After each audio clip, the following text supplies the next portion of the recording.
Check it out, folks. This is the final exercise in this very large, very comprehensive chapter on the topic of perspective drawing inside of Illustrator CS5. I've saved my progress is minaretinprogress.ai. It's found inside that 28 perspective folder. And in this exercise, we're going to create a series of rings around the minaret. And let me show you what I'm up to here. If you take a look at the rear minaret, you'll see that it comprises all of these bricks. Now, each one of those tiny little brick lines, Anil drew by hand ultimately. He probably just drew a few of them and then copied them up the stack. We're going to draw these concentric rings right now, and we're going to do so fairly easily, as it just so happens. So make sure, first of all, that you have Smart Guides turned on. And then make sure that this partial ring is selected at the top of the minaret builder layer, if you're working along with me. And then I need to switch back to the perspective selection tool, which you can get by pressing Shift-V, of course. And I'm going to go ahead and drag this guy upward. And in a natural scheme of things, you would think you press the Shift key in order to align the shape. That is, in order to constrain the direction of that shape. However, if you do so, you're going to constrain it along the ground level, as I'm doing right here. So either kind of back and forth like this or the other direction, but you're not going to go up the tower. If you want to go up the tower, then release the Shift key and press the 5 key, and you'll get this effect right here.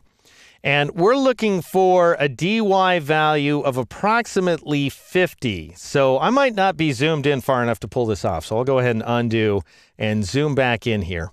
And I'll try dragging up again while I'm pressing the 5 key. And notice, because Smart Guides are turned on, I can see that dy value, and it should be approximately as close as I can get to 50, and 49 and change is probably going to work out pretty well.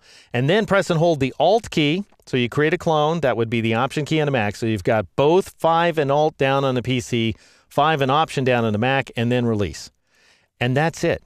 Now, that isn't all the lines, obviously, but the rest of the lines can be accomplished by pressing Control-D. And you may recall Control-D or Command-D on the Mac gets you the Transform Again command here in the Transform submenu under the Object menu. And that's what we want to do. So you can actually take advantage of a little bit of automation when you're working with the Perspective Grid feature. All right, anyway, I'm going to escape out there and press Control-D over and over again. This is Command-D on the Mac.